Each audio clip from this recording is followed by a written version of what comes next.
다이어트를 결심한 분들에게 가장 위로되는 말들이 있습니다. 다이어트는 내일부터 맛있게 먹으면 0칼로리. 그만큼 결심에 비해 실패 확률이 가장 높은 게 체중 감량이 아닌가 그런 생각이 듭니다. 그런데 교수님, 실제로 교수님을 찾아오는 많은 분들이 다이어트에 대해서 많이 호소하는 편입니까? 많죠. 대부분은 한두 번 하신 게 아니라 평생을 해오신 분들도 많고요. 저희 외래에 보면 70대신 분도 오십니다.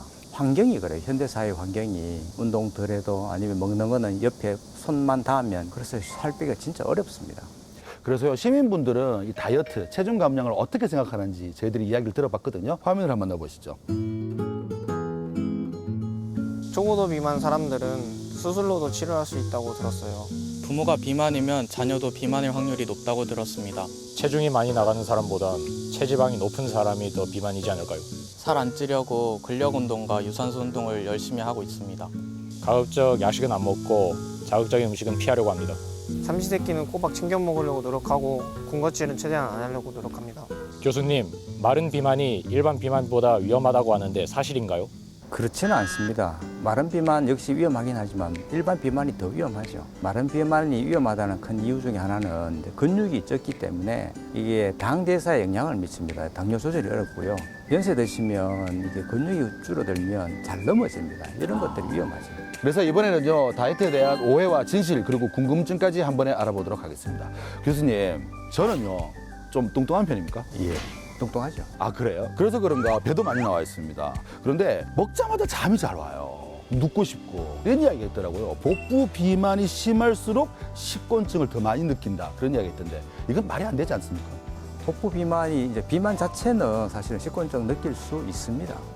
사람들이 흔히 소화시키기 위해서 장으로 피가 몰리고 머리에 들어가서 피곤하다 이야기하는데 맞잖아요. 그런 것보다는 네. 실제로 동물 실험 이런 거 보면 결국은 이제 뭐 짠 음식이나 아니면 단백질 많은 음식이나 아니면 과식하게 되어지면 수면 유도한 호르몬이 많이 나오니까 그래서 이제 과식하게 되면 쉽게 잠이 오게 됩니다. 복부 비만뿐만 아니라 일반 비만에서도 식곤증을 많이 느낀다, 이런 말씀이시군요. 그렇군요. 교수님, 사실 제가 고백하자면 시중에 다이어트에 도움된다는 약들이나 음식들을 굉장히 많이 먹어봤거든요. 그런데 어떤 분이 이런 이야기를 하시더라고요. 약으로만 다이어트를 하면 요요 현상 꼭 온다 이러던데 그건 아니지 않습니까? 그렇지는 않죠. 모든 다이어트는 습관 변화 없으면 무조건 요요 현상이 오게 돼 있습니다. 결심할 때는 열심히 합니다. 운동도 하고 네. 적게 먹고 하시는데 약을 먹든지 그거는 그다음 문제고요.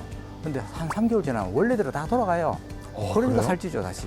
그거는 치료 방법과 아무 관계 없습니다. 내 결심이 계속 지속되지 못하니까 나타난 현상입니다. 약뿐만 아니라 다른 어떤 거라도 요요 현상이 예. 오게 되어 있다. 예, 맞습니다.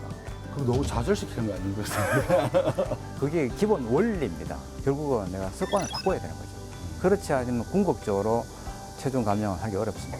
그런데 이런 이야기도 있어요. 5년 정도만 그 체중을 유지하고 있으면은 다시 요요 현상 올 확률은 많이 떨어진다 하더라고요. 이제 그게 5년이라는 게 습관을 내재화하는 게 시간이 걸릴 거 아닙니까?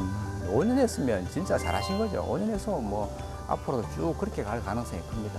교수님, 제 주위에 많은 사람들은 식사 후에 후식을 꼭 먹더라고요. 뭐 과자를 먹는 사람들도 있고 초콜릿을 먹는 사람들도 있던데, 그런데 이런 이야기가 있습니다. 과일 위주로 디저트를 즐긴다거나 후식을 즐기면 비만을 올 확률이 높다 이러던데, 과일은 몸에 좋잖아요. 그리고 또 이렇게 배변 활동도 도움이 될 거고, 이것도 말이 안 될 것 같은데 선생님 생각 어떠십니까? 그렇죠. 과일은 결국 그것도 카로리입니다. 카로리이기 때문에 식후 3번 다 먹게 되면 살찌게 되어 있죠. 그래서 그러면 어떻게 하면 좋으냐? 식전에 먹는 게 낫죠.